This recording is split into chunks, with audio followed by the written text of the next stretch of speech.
Fala galera, chegando com uma informação importante aqui na Samuca TV. O meio-atacante Matheus Gonçalves, revelação aí do Flamengo, 19 anos, tem uma negociação bem encaminhada com o Cruzeiro.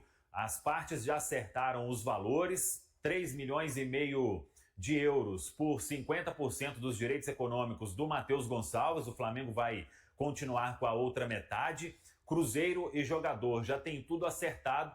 Falta apenas um detalhe na forma de pagamento ao Flamengo. As conversas estão avançando bem, avançaram nas últimas horas e o Matheus Gonçalves pode ser aí o primeiro reforço do Cruzeiro para a janela deste meio do ano. Ele que ontem jogou no Sub-20 do Flamengo, no empate com o Botafogo pelo Campeonato Brasileiro da categoria, marcou 2 golaços, não deve ser aproveitado pelo Felipe Luiz e por isso surgiu a possibilidade de negociação. Matheus Gonçalves, 19 anos, faltando então apenas essa questão da forma de pagamento, dando tudo certo nisso, o jogador vai ser confirmado aí como reforço do Cruzeiro. As partes estão confiantes de que o negócio vai ser concretizado. Como é que você está vendo essa chegada do Jardim? A demora para a coisa encaixar, mas depois que encaixou, tá lá, empatado com o Flamengo. Boa tarde. Um abraço a todos os telespectadores aí da Band, um abraço HG, legal demais aí, o Tim, todo mundo. Estar com vocês aqui é sempre um prazer.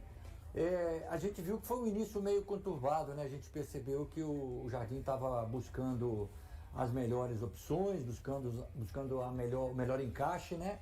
Mas depois, aquele jogo contra o São Paulo, parece que foi um jogo decisivo.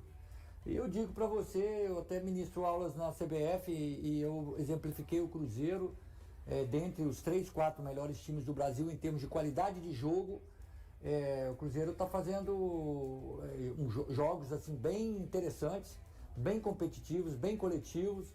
E eu, como sou adepto do jogo coletivo, né, eu acho que é um modelo interessante para o brasileiro seguir. Mas o que mais te chama a atenção, Drubis? Porque, pelo menos a mim, não é surpresa, quando ele chegou, a gente até falava disso aqui, o Valu trouxe essas informações, a gente debateu sobre ser um time. O exemplo que eu dei, guardadas as devidas proporções, é que nós assistiríamos a um Cruzeiro muito próximo do que o Botafogo apresentou ano passado. Né? Um time mais físico, um time mais rápido, um time mais com marcação implacável, time mais intenso, e é o que estamos assistindo. Mas o que mais te chama a atenção? O que chama a atenção, você deu o exemplo do Botafogo, e eu evoco o perfil de jogo do PSG. O Ricardo está comparando Cruzeiro e Botafogo ao PSG. Não é isso, eu acho que o PSG está degraus à frente. Mas assim, onde a bola está, ou na linha da bola, os 11 jogadores estão. Os 11, ou seja, o goleiro não vai estar disputando uma bola lá no local do centroavante da equipe dele. Mas estão todos conectados às mesmas ações. Quando é assim, 11 defendem, 11 debatem ali a bola no meio campo e 11 atacam. Então é esse o perfil de jogo que eu estou vendo o Cruzeiro hoje fazer, com a simplicidade, guardadas as muitas diferenças, essa proporção aí. O PSG, quando estava com aquelas big estrelas, não conseguiam fazer. E ontem, fuçando um pouquinho as imagens, uns vídeos que eu tenho em casa, o Luiz Henrique estava falando assim, o ano que vem, esse ano que passou agora, que eles foram campeão disso, campeão daquilo, nós estaremos com todos os jogadores com interesse de correr atrás da bola. Então, assim, ele já pressupunha que ele conseguiria fazer o jogo. Então, hoje não tem como, o brasileiro vai continuar sendo habilidoso, mas precisamos correr todos em prol do mesmo objetivo, atacar, defender. Eu acho que o Brasil tem muito a crescer com isso. Eu estava vendo o professor é professor, né? Quem sabe. Pronto, quem sabe. Né? E o professor bom é aquele que sabe, inclusive, repassar de forma simples e direta para todo mundo entender. E eu já tive Obrigado, Ricardo. Eu já tive uns professores da vida que, nossa senhora, não aprendi nada com eles. Olha aqui, Valuzeira. Estava vendo no Instagram do PVC, o PVC entrevistando alguns treinadores, entre eles o Arsène Wenger. E teve um momento da entrevista que o Arsène Wenger falou que, cara, é uma coisa meio óbvia para todos nós, mas quando sai da boca de um cara como ele, quando sai da boca de um professor como o Drubis, que é diferente. Ele falou assim, futebol hoje atacante marca e zagueiro constrói, né? Então a gente pega uma referência diante disso que o Drubsky falou. Sim. Atacante marca, zagueiro constrói, obviamente na função original, que é marcar, todo mundo trabalha, todo mundo se doa. E quando você tem 10 jogadores em campo, com exceção do goleiro, se dois roubarem, se dois derem o migué, quebra-se um sistema. É isso aí. Complica tudo. E o time do Jardim ninguém tá roubando. Ninguém. Boa tarde, HG. Pode falar. Não, eu ia dar um exemplo internacional, que foi os questionamentos após a eliminação do Real Madrid com o Vinícius e o Mbappé, não fazendo essa recomposição. Olha como que todos os holofotes foram para cima dos dois, porque eles não faziam a recomposição. Cara, e é o time do Real Madrid. Aí dois não fez a recomposição. E aí você sobrecarrega o Valverde, o Fran Garcia, o Tchouaméni, e fica todo realmente o sistema muito sobrecarregado. É isso, como disse bem o professor Ricardo Drubsky, o Cruzeiro funcionando muito bem de uma forma coletiva, e isso antes da parada. Claro que agora retornando, né, em todas as equipes, as 16 equipes que permaneceram no Brasil, evidentemente não tiveram a possibilidade de participar da Copa do Mundo de Clubes. Entendo que vão ter que gradativamente recuperar o seu ritmo. Quem voltou do Mundial pode estar um pouquinho cansado, mas em termos de ritmo, até o professor pode falar a respeito mais, né, dessa declaração do Jardim, que as equipes que voltaram de lá podem pagar uma conta ali na frente, setembro e outubro, mas que agora elas acabam tendo essa vantagem do ritmo de jogo por terem jogado o Mundial, na visão do Jardim. E o Cruzeiro vai encarar o Grêmio no Mineirão com todas as possibilidades de, quem sabe, vencer e conquistar mais 3 pontos na tabela. Todos estão à disposição do técnico Leonardo Jardim para esse jogo importantíssimo já na volta, né, do Campeonato Brasileiro, na rodada de número 13 da competição. Menos o Eduardo, né? O Eduardo... Menos o Eduardo foi expulso. Eu tinha esquecido. Você menos o Eduardo. O Eduardo foi expulso contra a equipe. Gente, é uma informação demais na cabeça. Vitória, também tem muito tempo, né? A gente tem recapitulando algumas coisas. Informação demais. Ô, Ricardo, você podia... O Valu levantou essa bola, eu queria te ouvir. Porque a gente debateu esse tema do Leonardo Jardim, ter falado dos 16 que não participaram do Mundial. Num primeiro momento, quem tem a vantagem? Os 4 que foram para o Mundial ou os que ficaram aqui descansando? Num primeiro momento. Eu acredito que os 4, eu não tiro nenhuma vírgula do que o Jardim falou, apesar de não ter visto a entrevista original, né? Mas pelo que eu ouvi aqui agora, eu não tiro nada. Pode ter um pesozinho lá na frente, mas também isso é relativo. Depende de como essas equipes que foram ao Mundial conseguir fazer a minutagem dos seus jogadores para poder chegar inteiro. Então, sem dúvida nenhuma, os brasileiros ficaram de molho. E os da Copa do Mundo estão jogando. Então, vão chegar no embalo maior.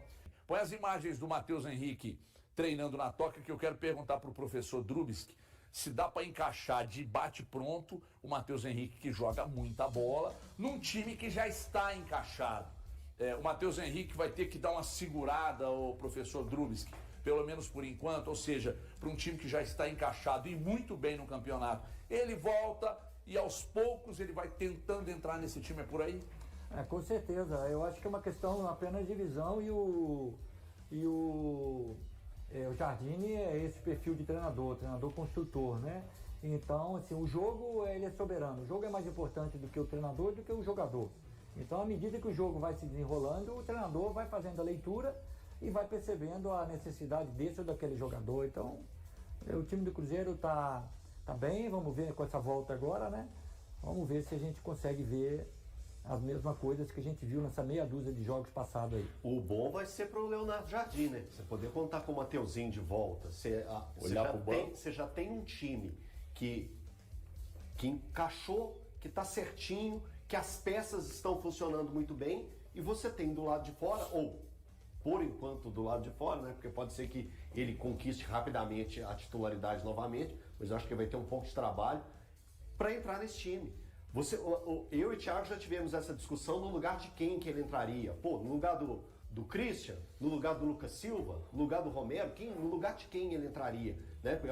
É um jogador que já jogou em diferentes funções nesse time do Cruzeiro, a gente já viu a qualidade que ele tem, e hoje é um benefício ao Cruzeiro. É tudo em prol dessa sequência positiva que o Cruzeiro vem tendo dentro do campeonato. Eu acredito que a qualidade do Mateuzinho ela vai ser extremamente importante e muito bem utilizada pelo Leonardo Jardim assim que ele tiver à disposição. Mas hoje ele vai ter que treinar bastante, mostrar muito dentro de campo para pegar e reconquistar a vaga dele de titular, porque qualquer uma das peças hoje que a gente olhar em campo do Cruzeiro está rendendo muito bem, está muito encaixada. Então acho que até o torcedor vai entender o período que o Matheus ficar no banco de reservas. Ele está a muitas milhas, mas muitas milhas mesmo, de qualquer posição hoje no time titular, né? E aí por um exercício básico, né? A última partida do Matheus Henrique foi dia 9 de abril. Mais um período de lesão. Hoje já é metade de julho. Basicamente a gente chega na metade de julho, nesse final de semana, início da próxima. Ele ainda não está nem liberado para fazer o treino com o grupo, né? Então, além disso, quando ele ficar à disposição, evidentemente vai ser usado. Eu acredito na utilização dele, apesar dele ter, de fato, todas essas valências que o Elton disse, mas estou me apegando aí um pouco ao último retrato dele com o Leonardo Jardim, que foi exatamente jogar por onde joga o Christian hoje, né? Aquela posição que é de meio campo pra gente, é a nomenclatura do Jardim, da forma deles portugueses enxergarem, que ele fala ali, atacantes, né? Como pontas ali, seria o Matheus Henrique hoje sendo utilizado na questão onde é utilizado o Christian, e o Jardim já mostrou, inclusive, no último amistoso contra o Banfield da Argentina, colocando o William, fazendo uma dobra em uma circunstância em que o Christian saiu. Não quer dizer que isso vá se repetir na partida de domingo, mas que ele confia de colocar o Fagner na lateral direita e o William, para explorar o que o William tem de melhor para mim, que é a questão da criatividade. Mas eu acho que o torcedor do Cruzeiro deve ter muita calma com relação à utilização do Matheus Henrique. Esse, de fato, é um reforço que chega na janela de dentro do clube para o clube, mas respeitando todos os processos. A temporada ainda tem pelo menos muitos jogos, o final do turno, o retorno inteiro, mais os jogos da Copa do Brasil. É um jogador de qualidade inquestionável e que o Jardim vai poder contar, acho que a partir já do próximo mês. Eu sinceramente acho que daqui a pouco o Matheus Henrique será titular desse Cruzeiro, pela qualidade. Para mim ele está acima das outras possibilidades que teria para colocá-lo no time. Que seria ou no lugar do Lucas Silva ou no lugar do Christian. Eu prefiro o Matheus Henrique a eles. Eu discordo do Valzinho. Ao Lucas Silva, inclusive? Ao Lucas Silva, inclusive. Não, é que o Lucas Silva tá jogando muita bola. Isso é indiscutível, não tem o que falar. Ele tá voando. Mas eu acho que num contexto geral, o Matheus entrega mais. Só é importante lembrar entrega mais. Que o Matheus foi tirado da posição de segundo volante pelo próprio Jardim e passado para essa posição onde estava o Christian. A gente pode questionar que o encaixe do time não era esse, mas o Jardim já viu o Matheus como segundo volante e passou o Matheus para fazer a função que hoje fez o Christian. Desculpa, Thiago, só fiz essa... Não, é porque acho que a gente tem que esperar agora para ver como é que ele vai voltar nesse time, mas para mim ele joga mais que os dois, tanto que o Christian quanto que o Lucas Silva. E olha que eu gosto hoje dos dois. Para mim é indiscutível que o Christian e o Lucas Silva hoje, enquanto ele estiver fora, sejam titulares. Eles são titulares indiscutíveis. O ponto para mim é, o Matheus, pelo que nós já vimos no Cruzeiro, para mim joga mais que os dois. Mas o seu jogar mais é num contexto sem ser de uma equipe coletiva do Jardim, né? Pois é, você está pegando a individualidade. Coletivamente estava bem, você está pegando a individualidade. Individualmente, imagina num time coletivo. Você está pegando um cara a individualidade mas é um jogador diferenciado. Então a individualidade para você tem que passar por cima do bem coletivo? Cara, para mim a individualidade naturalmente ela vai se destacar num time coletivamente encaixado. Para mim isso é natural. Se você tem um time que coletivamente ele está encaixado e um jogador que individualmente ele é acima dos outros, naturalmente ele vai ganhar a vaga dele. Mas você não acha que o Christian tem cumprido muito bem as funções? Será que o Matheus vai cumprir todas as funções que são colocadas para o Christian cumprir? Porque são várias valias. A gente vê o Christian. Fisicamente ele está a milhas do Christian, por naturalmente isso é lesão, natural. Então isso aí já... natural. Ou seja, vai levar muito tempo para ele ficar no nível dos demais. Se o ano ele já está entrando em agosto. Ele precisa de chegar no tal nível de treino que o Jardim sempre bate na tecla. Porque isso é relativo também, né? A questão do físico. Cada um incorpora em um determinado período. Quanto isso é mais tempo, complexo. professor, que, por exemplo, o Matheus Henrique ficou mais de 90 dias fora da O último jogo dele foi 9 de abril. Maio, junho, julho, então mais de 90 dias parado. Quanto tempo para ele ficar ao mesmo nível de um time que joga numa intensidade muito grande? Pois é, tem muitos segredinhos aí, né? É difícil. O Eltinho estava falando aqui agora cada um tem o seu tempo, porque é por causa da fisiologia. Nós somos parecidos, mas não somos iguais, né? Então não tem dúvida que vai haver. Cada um responde de um jeito, né? Cada um responde de um jeito e outra coisa, para que o Matheus chegue a esse nível que nossos amigos estão falando no estúdio aqui, ele vai ter que também ter a participação, a minutagem de jogos, porque uma coisa é você se condicionar no treino, isso tira a lesão aí. Outra coisa é você se condicionar nos jogos, então é muito relativo. O Cruzeiro enfrenta o Grêmio neste domingo no Mineirão, pela 13ª rodada do Campeonato Brasileiro. O técnico Leonardo Jardim irá contar com o retorno de Christian, que cumpriu suspensão, mas perderá Eduardo, expulso com cartão vermelho na última partida. Matheus Henrique está próximo de retornar aos gramados. A imprensa esteve presente no treino do Cruzeiro na manhã desta sexta-feira. O volante Christian deve ser reintegrado ao time titular, pois estava suspenso por ter recebido o 3º cartão amarelo e não participou do jogo contra o Vitória, antes da pausa para o Mundial. Para substituir Eduardo, que foi expulso na partida contra o Vitória, o treinador deverá escolher Christian. João Marcelo e Matheus Henrique continuam no departamento médico em processo de recuperação de lesões no joelho. O meia está treinando separado com bola dos demais jogadores. O camisa 8 está apresentando melhorias e seu retorno está cada vez mais próximo. Escalação provável: Cássio, William, Fabrício Bruno, Lucas Vilauba e Kaique, Lucas Romero, Lucas Silva, Christian e Matheus Pereira, Wanderson e Caio Jorge. O jogo entre Cruzeiro e Grêmio está marcado para as 20h30, horário de Brasília, neste domingo no Mineirão. E aí, galera, o que acharam? Deixem suas opiniões nos comentários. Não se esqueçam de deixar o like, se inscrever no canal e ativar o sininho para receber as notificações. Até mais, Nação Celeste! Vamos pra frente!